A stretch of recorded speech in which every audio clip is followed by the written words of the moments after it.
बिहार के मुख्यमंत्री सम्राट चौधरी के एआई वाले बयान और हरे गमछे वाले बयान को लेकर अब बिहार की राजनीति में उथल पुथल मच चुकी है।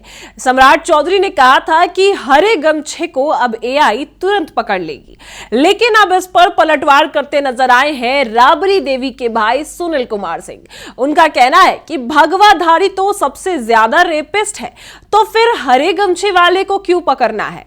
और जिस तरीके से ईवीएम हैक करती है, वोट्स जो है चोरी हो जाती है, उसी तरीके से अब भगवा रंग का गमछा भी काम करने लगा है। क्या कुछ सुनील कुमार सिंह का कहना है, चलिए सब कुछ हम आपको विस्तार से बताते हैं। नमस्कार, मैं कोमल और आप देख रहे हैं दर्श न्यूज।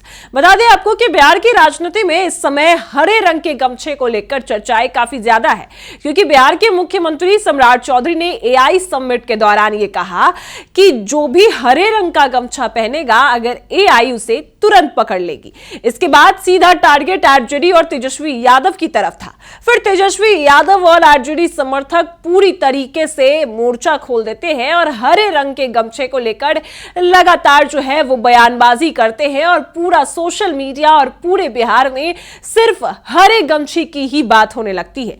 कभी तेजस्वी यादव हरा गमछा घुमाते नजर आते हैं, तो कभी तेजस्वी यादव के कई समर्थक, कई नेता हरे गमछे के साथ नजर आते हैं। और इसके बाद उनका कहना है कि हरा गमछा तो शांति, प्रेम और सद्भाव का प्रतीक है, प्रकृति का प्रतीक है। लेकिन सम्राट चौधरी जिस तरीके से हरा गमछा देखकर भड़क रहे हैं, उसी तरीके से लाल रंग देखकर सांड भी भड़कता है। लेकिन अब राबड़ी देवी के भाई सुनील कुमार सिंह क्या कुछ कहते हैं वो देखिए। सुनील कुमार सिंह लिखते हैं कि ये तो अजीब सी बात है कि देश के अधिकतर रेपिस्ट भगवाधारी है और एआई पकड़ेगा हरा गमछाधारी को। लगता है कि एआई भी ईवीएम की तरह है।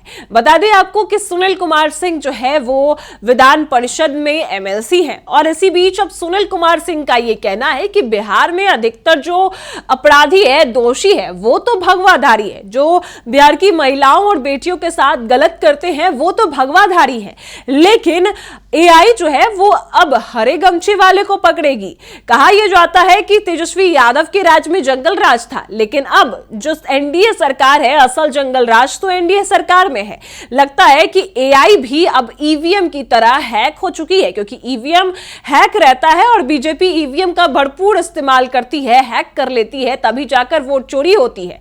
क्योंकि जहां पर बैलेट पेपर होता है वहां पर तेजस्वी यादव ही चुनाव जीतते हैं। यह कई बार कहा गया कि जहां ईवीएम होता है वहां पर बीजेपी इस वजह से जीतती है क्योंकि ईवीएम की हैक की जाती है, यानी कि मशीन को हैक किया जाता है।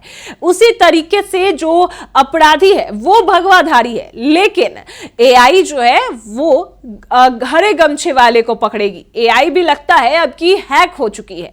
यह साफ साफ सुनील कुमार सिंह का कहना है। जहां एक और आपको बताएं कि बिहार की राजनीति में कभी अपराधी का एनकाउंटर को लेकर चर्चाएं होती है, कभी एक जाति विशेष को टारगेट किया जाता है, लेकिन इस बार चर्चा हरे गमछे को लेकर शुरू हुई है, क्योंकि सम्राट चौधरी ने सीधा टारगेट हरे गमछे को किया और हरे गमछे से सीधा टारगेट तेजस्वी यादव और आरजेडी समर्थकों को किया, एक तरीके से यादवों को किया। इसके बाद अब जहां एक और सभी ने मोर्चा खोला, सभी तेजस्वी के नेताओं, समर्थक और फिर यादव समुदाय के सभी लोग हरे गमछे के साथ नजर आए। कभी एक तरीके से कहा यह जाए कि सभी ने हरे गमछे पहनकर, हरी टोपी पहनकर और आरजेडी का दमखम दिखाया। लेकिन वहीं अब इस बीच सुनील कुमार सिंह जो राबड़ी देवी के भाई हैं, उनका यह कहना है कि अधिकतर जो रेपिस्ट हैं, दोषी हैं, वो तो भगवाधारी हैं, लेकिन यहां पर एआई पकड़ेगी हरे गमछे वाले को, क्योंकि उसी तरीके से जिस तरीके से ईवीएम हैक की जाती है, उसी तरीके से अब ये सरकार ने एआई को भी हैक कर लिया है। अब इस पर आपकी क्या राय है वो हमें कमेंट में जरूर बताएं और देखते रहे दर्श न्यूज।